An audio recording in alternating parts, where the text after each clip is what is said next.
तो स्वागत है दोस्तों आपका एक बार फिर से मेटावर्स मेगाबाइट्स में। तो आज का हमारा टॉपिक है convert each vowel to the next vowel. तो चलो देखते हैं कि सबसे पहले इसमें करना क्या है कि हर एक वॉवेल में एक क्या आ जाए, हर एक वॉवेल की जगह उसका नेक्स्ट वाला वॉवेल आ जाए। मतलब क्या है कि अगर स्ट्रिंग में कोई भी कैरेक्टर है ए, ठीक, तो ए के बाद कौन सा वॉवेल आता है, वॉवेल की बात कर रहे हैं यार, कंफ्यूज मत हो ना, कैरेक्टर की बात नहीं कर रहे, ठीक है, क्या वॉवेल की बात। तो कौन कौन से वॉवेल होते हैं अंग्रेजी में, ए, ई, आई, ओ एंड यू, ठीक है, ए, ई, आई, ओ, यू, 5 वॉवेल है। तो ए के बाद कौन सा वॉवेल आ गया, ए के बाद आ गया ई, तो ए बन जाएगा ई बन जाएगा आई बन जाएगा ओ बन जाएगा यू बन जाएगा ए, ठीक, ए का ई का आई का ओ का यू का फिर से ए बन जाएगा, ठीक। तो इस तरीके से हर एक वॉवेल को अगले वॉवेल में कन्वर्ट कर देना है। बहुत सिंपल लॉजिक है, ठीक है, बहुत सिंपल लॉजिक है। आपको क्या करना पड़ेगा, पहले स्ट्रिंग से कैरेक्टर एक्सट्रैक्ट करना पड़ेगा। मान लो हमारे पास एक स्ट्रिंग है डायलॉग, DIALOGUE, डायलॉग। तो यहाँ पर क्या आउटपुट आने वाला है यार आपका, डी, आई है तो आई का क्या बन गया ओ, ए का क्या बन गया आई, सॉरी ए का क्या बन गया ई, ठीक, तो ए का बन गया ई, एल तो कॉन्सोनेंट एल ही रहेगा, ओ का क्या बन गया यू, जी तो जी ही रहेगा, यू का क्या बन गया ए, ई, ई तो आई में कन्वर्ट हो जाएगा, ठीक। तो ये आपकी स्ट्रिंग यहाँ पर फाइनल बन जाएगी। हर एक वॉवेल को एक नेक्स्ट वॉवेल में आपने क्या कर दिया, कन्वर्ट करा दिया, ठीक। तो बहुत सिंपल सा लॉजिक है, आपको 5 कंडीशन, यार 2 लॉजिक है, ठीक है, समझ लो। कई तरीके से कर सकते हैं एक प्रोग्राम, लेकिन अभी मैं आपको यहाँ पर थोड़ा सा लेंदी लॉजिक लगाऊंगा, ठीक, लगा के बताऊंगा, लेकिन वो बहुत ईजी होगा।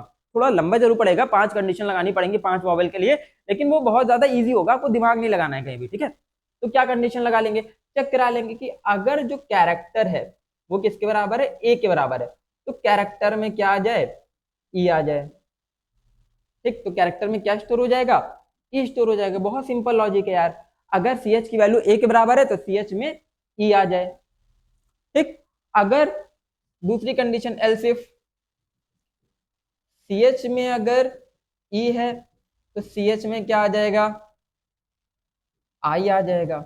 बहुत सिंपल सा लॉजिक है। सी एच में ए है तो उसमें ई आ जाए, ई है तो आई आ जाए, इसी तरह आई है तो ओ आ जाए, ठीक, ओ है तो यू आ जाए। इस तरीके से हम 5 कंडीशन यहाँ पर लगा देंगे। बहुत सिंपल सा लॉजिक है, ठीक है।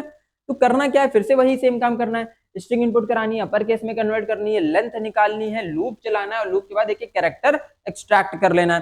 कैरेक्टर कैसे एक्सट्रैक्ट करोगे, पहले तो लेंथ फाइंड कर लोगे, स्ट्रिंग की लेंथ फाइंड कर ली, मान लो int l is equal to h dot length. Length find करने के बाद एक लूप चला दिया। कहां तक लूप चला देंगे, जीरो से लेस देन लेंथ तक। जीरो से लेस देन लेंथ तक क्यों लूप चलाते हैं, क्योंकि अगर लेंथ है 5, तो सपोज लेंथ अगर 5 है तो इंडेक्सिंग कहां से कहां तक होगी, 0 से 4 तक की तो होगी स्ट्रिंग इंडेक्स, ठीक है। तो सपोज ये स्ट्रिंग है तो इंडेक्स कहां से स्टार्ट हो रही है, 0 से 1 2 3 4 5 6 7, ठीक। अगर इसकी लेंथ यार कितनी है 8, तो इंडेक्स कहां से स्टार्ट हो रही है, 0 से 7 तक की तो इंडेक्स है ना। लेंथ अगर 8 है तो इंडेक्स ये है 0 से 7 तक। तो सेम एज इट इज, जितना लेंथ होगा लेंथ से एक कम तक लूप चलेगा, 0 से स्टार्ट हो रहा है क्योंकि, और उस आई इंडेक्सिंग का कैरेक्टर निकालते रहेंगे। तो आई का लूप चल रहा है बेसिकली यहाँ पर इंडेक्स के लिए,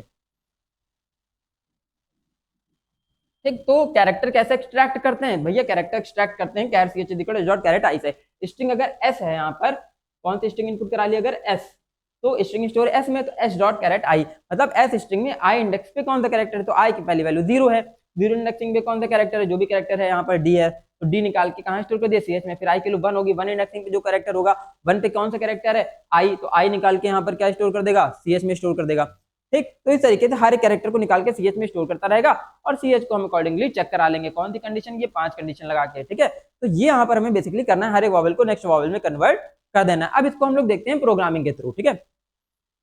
प्रॉपर प्रोग्राम मैंने बना रखा है। क्या किया, सबसे पहले यूटिल लगाया। यूटिल क्यों लगाया, क्योंकि स्कैनर क्लास यूज करनी है, रिमेंबर, है ना। स्कैनर क्लास यहाँ पर यूज कर ली हमने, स्कैनर का ऑब्जेक्ट बना लिया।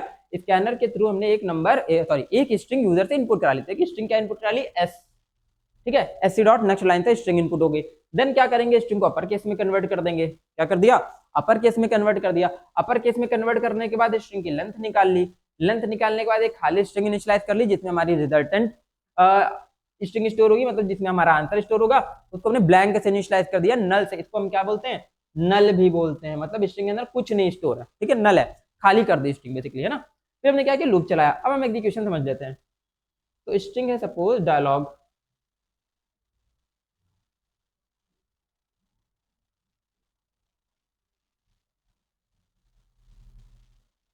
ठीक। तो आई है, CH है, फिर से CH है और R है। तो यार देख लो I की वैल्यू क्या है 0, I की वैल्यू कितनी 0, 0 पे कैरेक्टर क्या निकला, 0 पे कैरेक्टर निकल आया D। ठीक, क्या निकला 0 पे D निकल आया। तो D जब निकला तो D क्या वॉवेल है, ना A है ना E है ना I है ना O है ना U है, कोई नहीं है। तो डायरेक्टली D कहाँ जाके ऐड हो जाएगा, R में ऐड हो जाएगा। फिर I की वैल्यू इंक्रीमेंट होकर 1 होगी। ठीक, कहाँ R में ऐड करा है, मैंने आपको ये भी दिखा दूं, यहाँ पर R में ऐड करा दिया भाई। कोई कंडीशन ट्रू तो हुई नहीं, 5 कंडीशन लगी, 5 में से कोई कंडीशन नहीं ट्रू हुई, तो जाके कैरेक्टर कहाँ ऐड हो गया, डायरेक्टली R में ऐड हो गया। अब वापिस आते हैं, फिर क्या हुआ, I की वैल्यू 1 हुई, 1 पे क्या कैरेक्टर मिल गया भाई, I मिल गया। तो I वॉवेल है, कौन सी कंडीशन ट्रू हुई, I वॉवेल है, ये कंडीशन ट्रू हो गई, CH I के बराबर है, कंडीशन ट्रू हो गई। कंडीशन ट्रू हुई तो I में क्या आ गया, मतलब CH में क्या आ गया, O आ गया। I की जगह क्या आ गया CH में O। तो CH अगर I के बराबर है तो CH में क्या स्टोर हो जाए, O स्टोर हो जाए। तो क्या किया यहाँ पर, तो CH में आ गया O। तो जो अपडेटेड कैरेक्टर आया उसको फिर से कहाँ ऐड करा देंगे, R में ऐड करा देंगे। तो क्या बन गया, DO बन गया। ठीक, बहुत सिंपल लॉजिक है, आपको समझ आ भी रहा होगा, नहीं आ रहा है तो आप कमेंट में पूछ भी सकते हो। ठीक है, जो भी डाउट है। I की वैल्यू 2 हुई, 2 पे क्या मिला, 2 पे कैरेक्टर मिला ए भी वॉवेल है भाई।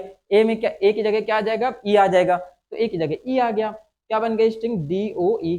तो जो अपडेटेड कैरेक्टर आया ई, वो फिर से जाके कहाँ लास्ट में, आर में ऐड हो गया। ठीक, आर में ऐड हो गया तो अब क्या बन गया, DOE। 3 पे क्या आ जाएगा, एल, एल तो कोई वॉवेल है ही नहीं। ठीक है, कॉन्सोनेंट है, सारी कंडीशन फॉल, डायरेक्टली जाके ऐड हो जाएगा DOEL। 4 मिला, 4 पे क्या मिला, ओ स्टिल अ वॉवेल। तो ओ का भैया क्या बन जाएगा, ओ का बन जाएगा यू। ठीक, ओ का क्या बन गया, यू बन गया। तो क्या बन गया, DOELU। फिर 5 पे क्या मिला, जी, जी था कॉन्सोनेंट, तो कोई कंडीशन नहीं ट्रू होगी, सारी फॉल्स होगी। तो क्या बन गया, DOELUG। ठीक है, क्या बन गया, ये बन गया। फिर आया 6, तो भैया 6 पे क्या है, यू। ठीक है, यू है, यू का क्या बन जाएगा, ए बन जाएगा, वापस से ए बन जाएगा। तो यू का बन गया ए। ठीक, तो क्या फाइनल स्ट्रिंग होगी, जो ए बना CH की वैल्यू फिर से जाके आर में ऐड हो जाएगी। तो क्या बन गया, DOELUGA। ठीक है, 7, तो 7 पे क्या है, ई, ई का क्या बन जाएगा, अगला वॉवेल आई, AEI, आई बन गया। आई भी यहाँ जाके ऐड हो गया, तो DOELUGAI,